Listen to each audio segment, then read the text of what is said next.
Electronic কিনা দেখতে গেলে আমি একটুখানি ছোট্ট করে এখানে আমি বলেছিলাম পিরিয়ডিক টেবিল যেন আমার মাথার ভিতরে থাকে, মোটামুটি চোখ বন্ধ করে আমরা বলতে পারি কোথায় কি রয়েছে।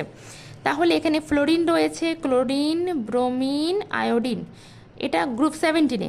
18-এ গিয়ে কী রয়েছে না, 18 আমার লাগছে না। তারপরে অক্সিজেন লাগছে, তাহলে এর আগে থাকছে অক্সিজেন, সালফার, সেলেডিয়াম, টেলিডিয়াম, তাও লাগছে না। তারপরে রয়েছে নাইট্রোজেন লাগছে, নাইট্রোজেন, ফসফরাস, আর্সেনিক, অ্যান্টিমনি। তারপরে রয়েছে কার্বন, তাই তো, কার্বন, সিলিকন, জার্মেনিয়াম, টিন।